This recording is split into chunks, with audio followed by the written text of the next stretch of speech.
नमस्कार दोस्तों, एक बार फिर से आप सभी का आपके अपने चैनल विकास ई न्यूज़ पर बहुत बहुत स्वागत है।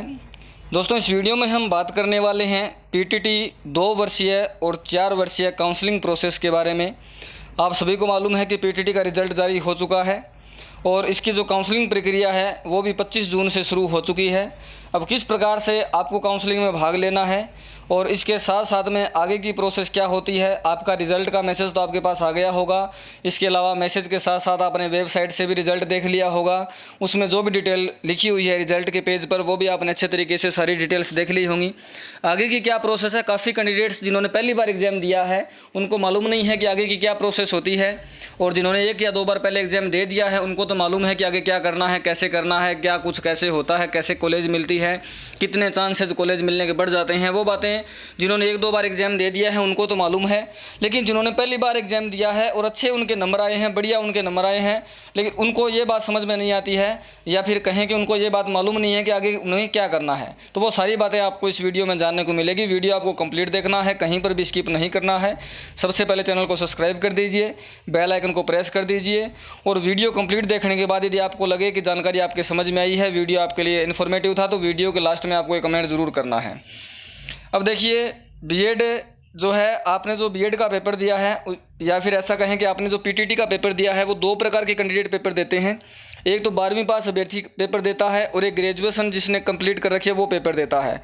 जो ग्रेजुएशन कंप्लीट कर रखी है वो कैंडिडेट यदि पेपर देता है तो वो 2 वर्षीय बीएड करता है, लेकिन जिसने 12वीं पास पेपर दिया है वो 4 वर्षीय बीएड करता है। 4 वर्षीय का मतलब इसमें आपकी 3 साल की तो बीएससी शामिल हो जाती है, बीकॉम, और 1 साल की आपकी बीएड, मतलब कि 4 साल में आपकी ये दोनों डिग्री हाथ में आ जाती है।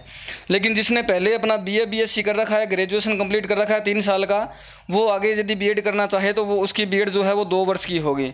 मतलब कि कुल मिलाकर इस कैंडिडेट को बीएड करने में 5 साल लगेंगे। लेकिन जिसने 12वीं के तुरंत बाद बीएससी 4 वर्ष वाला बीएड वाला अगर चुन लिया तो उसकी 4 साल में बीएड साथ में हो जाएगी।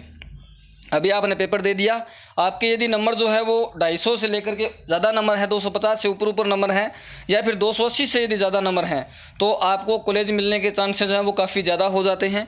अब आपका पेपर हो गया, आपका रिज़ल्ट आपके सामने है, रिज़ल्ट आपका आ गया। अभी आपको काउंसलिंग में हिस्सा लेना है, काउंसलिंग में, और काउंसलिंग में हिस्सा लेने के लिए आपके ऑनलाइन 5000 रुपये लगेंगे। काउंसलिंग में हिस्सा लेने के लिए आपके ऑनलाइन 5000 रुपये लगेंगे, और काउंसलिंग के समय आपको कुछ कॉलेजेस भरनी है ऑनलाइन में ही। उस कॉलेज के आधार पर जो कॉलेज आप भरेंगे, उस कॉलेज के आधार पर 3 राउंड होंगे। पहला राउंड होगा, दूसरा होगा, तीसरा होगा। यदि पहले राउंड में आपका नंबर आ जाता है तो अच्छी बात है, वरना दूसरे राउंड में हो सकता है आपको कॉलेज मिल जाए, या फिर तीसरे राउंड में आपको कॉलेज मिल जाए। यदि किसी भी राउंड में आपको कॉलेज नहीं मिलती है तो आपने जो पैसे ऑनलाइन काटे होंगे, ये 5000 रुपये, इसमें से कुछ राशि कट करके लगभग 4700 या 4800 रुपये आपके अकाउंट में रिफंड हो जाते हैं। ऑनलाइन भरते समय ही आपको अकाउंट नंबर दर्ज करना पड़ता है। और इसके साथ में यदि आपको कॉलेज अलॉट हो जाती है तो बाकी की जो फीस होती है, शायद बीएड की 1 साल की जो फीस है 27000 रुपये है, तो बाकी की जो पहले साल की 5000 तो आपने दे दिए, बाकी के जो 22000 रुपये बचेंगे वो भी आपको कॉलेज मिलने के बाद में ऑनलाइन ही जमा करवाने पड़ते हैं, फिर कॉलेज में रिपोर्टिंग वगैरह करनी पड़ती है। अब काउंसलिंग में आपको किस प्रकार से भाग लेना ये मैं बता देता हूँ। जो उम्मीद करता हूँ जितनी जानकारी मैंने अभी आपको बताई वो समझ में आ गई होगी। काउंसलिंग में भाग लेने के लिए सबसे पहले भी काउंसलिंग की जो प्रोसेस है वो स्टार्ट है।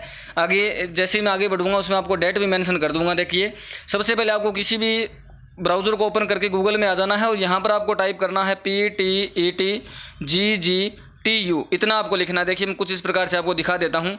इस प्रकार से ये जो सर्च बार है यहाँ पर आपको टाइप कर देना है PTET-GGTU। इतना टाइप करते ही आप जैसे ही सर्च करेंगे, सर्च करते ही जो पहला आइकन आपके सामने सर्च होकर आएगा वो गूगल में पीटीटी का ऑफिशियल वेबसाइट का एक लिंक आ जाएगा। वहाँ पर क्लिक करते ही कुछ इस प्रकार की वेबसाइट पर आप पहुँच जाएंगे। यहाँ पर आप यदि चाहें तो 4 वर्षीय बीएड की काउंसलिंग कर सकते हैं, चाहे तो 2 वर्षीय बीएड की काउंसलिंग आप करवा सकते हैं। जो भी आपका कोर्स है उसके अनुसार आपको करना है। दोनों की प्रोसेस जो है वो बिल्कुल सेम है, किसी में कोई डिफरेंस नहीं है। बस यहाँ मेन पेज पर डिफरेंस है। 4 वर्ष के लिए इधर साइड में ऑप्शन दे रखा है, 2 वर्ष के लिए इधर साइड में ऑप्शन दे रखा है। अभी फिलहाल मैं 2 वर्ष का आपको बता देता हूं, और इसके साथ में यदि डेट मैं आपको बताऊं तो देखिए, काउंसलिंग की जो प्रक्रिया है आपकी 25 जून से शुरू हो चुकी है, और 5 जून तक आप जो है वो पैसे जमा करवा सकते हैं ऑनलाइन 5000 रुपये। लेकिन आपको जो कॉलेज भरने का ऑप्शन मिलेगा वो 1 जुलाई से मिलेगा। तो आप पैसे चाहें तो अभी जमा करवा के छोड़ सकते हैं, या चाहें तो आप 1 जुलाई को पैसे जमा करवा के, क्योंकि 5 जुलाई तक आपका पेमेंट होना है, 1 जुलाई को पेमेंट जमा करवा कर 1 जुलाई को कॉलेज भर सकते हैं, या फिर 2 जुलाई को पेमेंट जमा करवा के 2 जुलाई को ही आप जो है अपना फॉर्म आगे कॉलेज चॉइस वगैरह फिल करके सब कुछ कंप्लीट कर सकते हैं। अभी हमारे सामने सिर्फ एक ऑप्शन आया है पेमेंट जमा करने का, क्योंकि कॉलेज का ऑप्शन तो 1 जुलाई को आएगा और अभी आज जून हुई है 26 जून, तो हमारे पास सिर्फ और सिर्फ अभी तक पेमेंट कंप्लीट करने का एक ऑप्शन है जिसमें हम पेमेंट जमा कर सकते हैं। तो पेमेंट जमा करने का प्रोसेस मैं आपको बता देता हूँ। जैसे कॉलेज वाला भी शुरू होगा, कॉलेज का प्रक्रिया भी आपको बता दी जाएगी। आपको 2 वर्ष वाला या 4 वर्ष वाला जो भी आपका कोर्स है उस पर क्लिक कर देना है। क्लिक करते ही कुछ इस प्रकार का ऑप्शन आपको देखने को मिलेगा। ऑफिशियल जो आगे का होम पेज होगा इस प्रकार से, रिजल्ट आपके पास है तो अच्छी बात नहीं है तो यहाँ से आप जो है अपना रिजल्ट दोबारा से निकाल सकते हो, मोबाइल में स्क्रीनशॉट वगैरह ले सकते हो। और आपको क्लिक रिजल्ट वाले पर नहीं करना, आपको 3 नंबर वाले ऑप्शन पर क्लिक करना है जहाँ पर लिखा हो रजिस्ट्रेशन फॉर काउंसलिंग। आपको रजिस्ट्रेशन फॉर काउंसलिंग पर क्लिक करते ही आगे का जो इंटरफेस होगा कुछ इस प्रकार से दिखेगा। यहाँ पर आपको रोल नंबर लिखने अपने पीटीटी के जो भी आप एग्जाम देकर आए हो। यहाँ पर आपको काउंसलिंग आईडी लिखनी है। अब काफ़ी कैंडिडेट्स को मालूम नहीं है कि ये काउंसलिंग आईडी क्या होती है। अभी जो मैंने आपको रिजल्ट निकालने की जो प्रोसेस बताई थी वहीं से रिजल्ट में ही आपके प्रत्येक सब्जेक्ट के स्कोर लिखने के बाद में नीचे नीचे एक आईडी लिखी हुई होती है, वही आईडी आपकी काउंसलिंग आईडी है। उसके बाद में आपको अपना नाम लिखना है, मदर नेम लिखना है और अपनी डीओ भी लिखनी है, दिन महीने और वर्ष इस रूप में। और बाद में यहाँ पर पेमेंट का ऑप्शन सेलेक्ट कर लेना है। पेमेंट के 2 ऑप्शन है, एक तो ई मित्रा का है और एक जो है वो आईसीआई का है। यदि आपके पास ई मित्र आईडी है तो आप ई मित्र से पेमेंट करें तो तुरंत वहाँ से सक्सेस हो जाता है।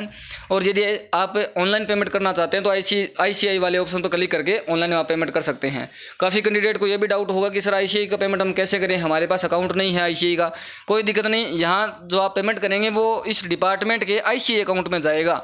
आपका चाहे अकाउंट किसी भी बैंक में हो, चाहे आपके पास एटीएम कार्ड हो, चाहे आपका पेटीएम अकाउंट क्यों ना हो, आप यदि ऑनलाइन पेमेंट करना चाहते हैं तो आईसीआई सेलेक्ट करें, अन्यथा आप जो है ई मित्र से पेमेंट करवा सकते हैं। इतनी डिटेल भरने के बाद में आपको लॉगिन कर लेना है।